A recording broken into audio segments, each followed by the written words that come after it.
dakuin ho natin, no? Yung kapatid ng Vice Presidente, mga kababayan, no? Totoo kaya itong sinasabi po sa Congress, mga bossing?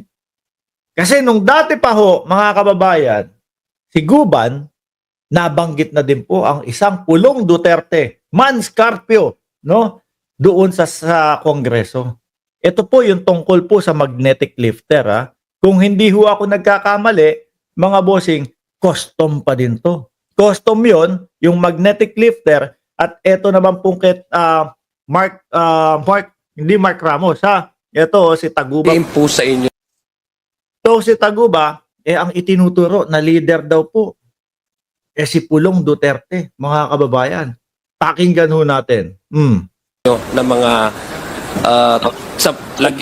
halimbawa sa negosyo mo, nasa trucking business ka, ano itong imposition na sinasabi mo? Like, kailangan mong bang gawin? Sino yung nag-i-impose sa'yo? Gusto ko lang maintindihan, sino-sino ba ito? At mukhang kasi pag ini-impose ito, mukhang may nakikinabang, hindi ba? Yes. So alam mo, paano yung sistema na ganun? Sinong nag-i-impose sa inyo ng ganun? Ayun nga po, kasi nga magsisimula yan, syempre pangaharas nila, i-hold nila yung mga parating nyo, so doon mo sila makikilala. So, ayun, aregluhin mo yung iyong container. So sa aking experience, ito po, si Jojo Bacod po yung nag-ayos nung problema namin. Ni-refer niya po ako sa Davao Group. So, yun po yung TARA system. Yun, Davao Group, mga kababayan.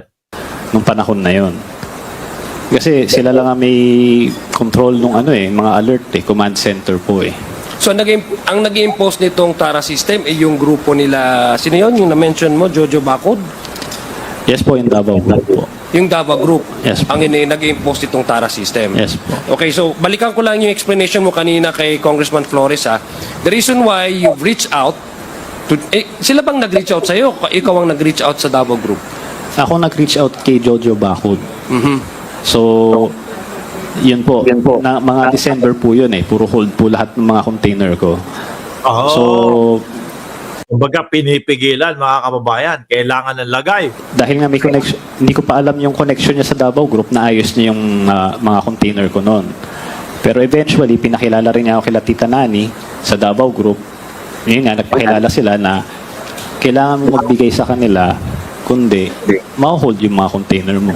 O so ibig sabihin, that's a different transaction. Kumbaga, that's your entry to knowing si Jojo Bacod at saka Davao Group, tama ba?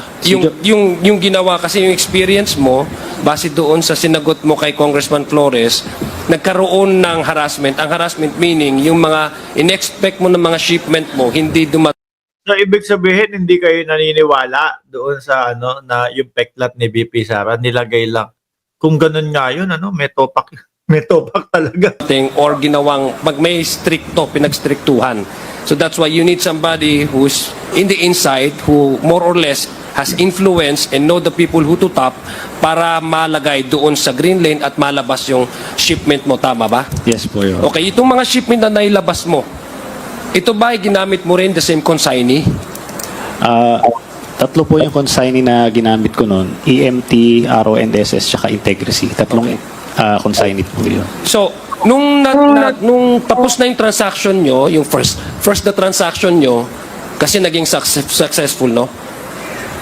Bakit ka continuous nakikipag-deal with the Davao Group? Na-mention mo kasi na Davao Group, kasi that's the reason why you're here right now. No choice. Talagang harang ng Davao Group. Diba? Dahil Yes. nakaso, bakit continuous mo pa rin yung pakikipag-ugnayan sa kanila? Mayroon ka pa bang mga shipment na in-expect mong pumasok na baka maaharas? Yes po, kasi nandiyan po yung trabaho ko nandoon po sa linyahan na yun So, dahil nakakonect na ako sa kanila. Dati ang gwapo nito si Taguba, no? Dati Taguban ba? Taguba yung apelyido niya. Ngayon, wala, pumayat na. So, mas madali ko mailalabas yung container ko. Mr. Chair, with due indulgence Yes, please, yes, of... yes. Gusto ko maintindihan, Mr. Chair, sino yung binabanggit mong Jojo, saka yung tita. Pakipaliwanag mo nga sa amin uli. Pangalawa, bakit ka nag-reach out sa Davao Group? Nag-i-smuggle ka ba? Yun ang tanong ko, bakit? Ibig sabihin, kung talagang legal ang pinapasok mo, di ba? Bakit ka nag-reach out sa Davao Group? Ayan na, ito na yung exciting part, mga kababayan. Kasi po, tama po yun, sinasabi nyo. Mga misdeclared siya, underdeclared po. Katulad nga po ng sinabi ko, kung Ibig sabihin, meron kang misdeclared, underdeclared. Andali nga, ito naman si Leticia Lapitan. Oh, sir, ano yung apelido nung basher mo na natatawa ako na paulit-ulit mong binibigkas? Si Baugbog.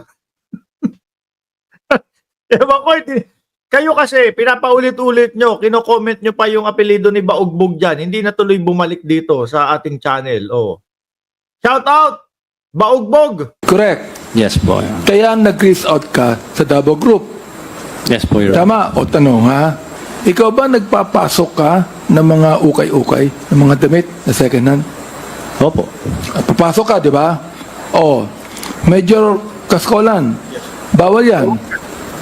Yes, sir. Bawal yan, di ba? Yes, Your Honor. Pero nakakapasok. Yes, Your Honor. Anong ginagawa nyo? Anong ginagawa nyo? Actually, Your Honor, we apprehend these shipments, but there are so many ways, Your Honor, of hiding this. Ang daming, Yes, Your ang Honor. daming ukay-ukay dito sa Metro Manila. Ibig sabihin, bawal pala yung pagpapasok ng ukay-ukay?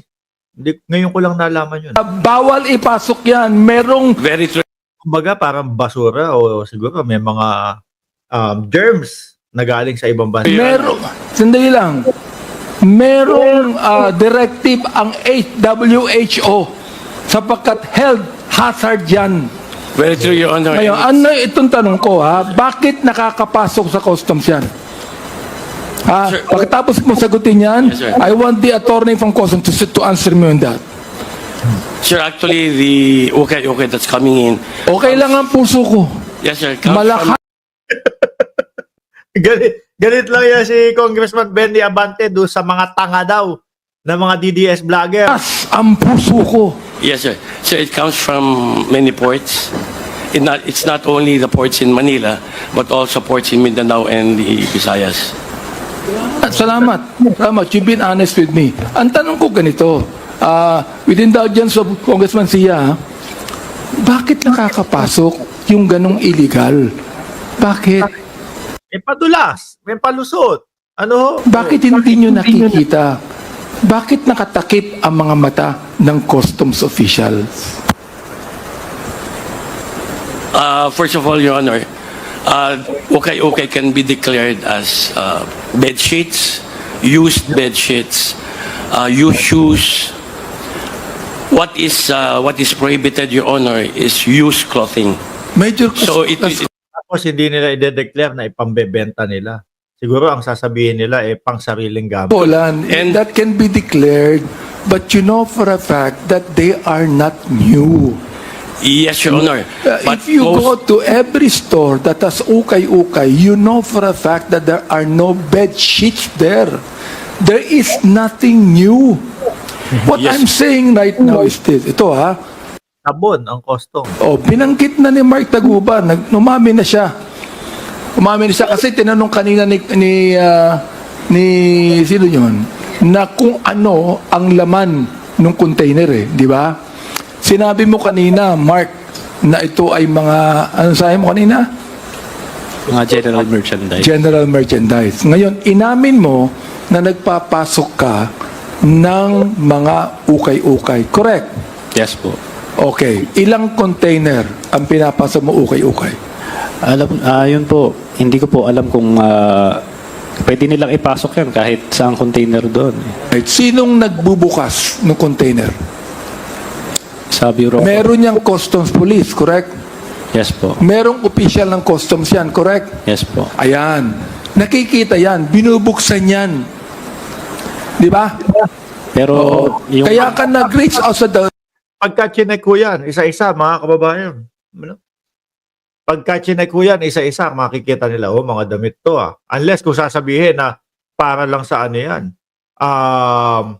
para lang sa kumpanggap, pang sariling gamit. Sabi ni JJ Bar, tawag ka daw, Sir Mark.